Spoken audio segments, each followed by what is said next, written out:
Stuck in the ocean 500 miles from land with no rescue coming. How could things be worse? You're surrounded by man-eating sharks. The USS Indianapolis had just delivered the components of the atomic bomb. 1,196 men on board, including a young Marine, Ed Harrell, who was just off the farm from land between the lakes. The ship was on its way to the Philippines when two Japanese torpedoes sunk the ship July 27, 1945. He saw men burning alive, saw men sinking, trapped in bunks, now tombs, cries and shouts in the dark. Kind of like an echo, abandoned ship, abandoned ship. I go over and get a hold of that rail and look out into the blackness of the night, and you just think life is over. This is the end of life. But to hold on to that rail, and as I tell the story today, I say that there's times when you pray, and there's times when you pray, and I looking out into the night thinking life is over. And with that, Ed Harrell leapt into the oily blackness. It is believed about 900 of the men made it into the water, but that water was full of oil and the men are covered in it, some blind now. But it was about to get worse. All the noise and commotion brought sharks, oceanic white-tip, man-eating sharks. Seeing your buddies gutted apart every little bit, you hear a blood-curdling scream, and you look, and there's a buddy out there, and all of a sudden you see fins. The body goes under, and momentarily, like a fish cork, it comes to the surface, and from there, then sharks. And you dare not to go and check, see who your buddy might be. Sometime later, though, you check him, you find out that the bottom torso is gone, or he's disemboweled. Now we're just losing men just every little bit. The men who drank salt water got saltwater poisoning. They go mad. Others die of dehydration after throwing up the oil they swallowed.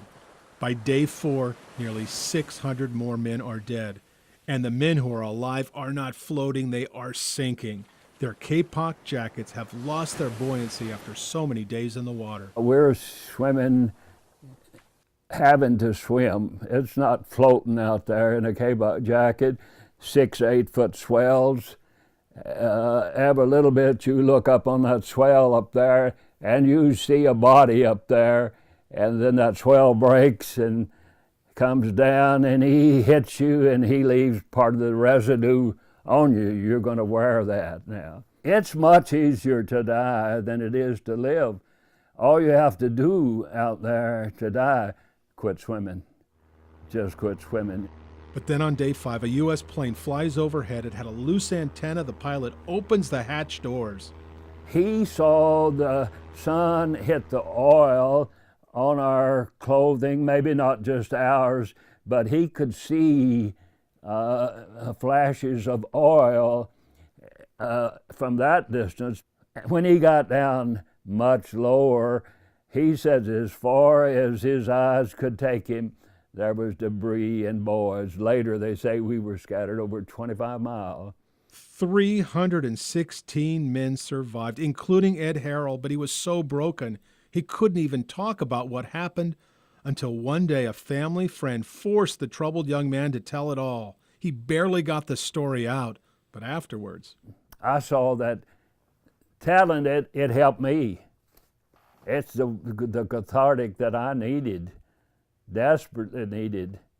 Ed Harrell has told his story an estimated 500 times. He is 94 now, given less than a year to live, but he is happy. The last living Marine from the USS Indianapolis. His life has been a model of devotion. Your hand will lead me. He is a chaplain. He's been married to his wife, Ola, for 71 years. He praises God constantly. Every day I spend time praying and thanking Him. He has kept his promises. The one thing he has never done is return to the ocean. Not even a toe in the water at the beach.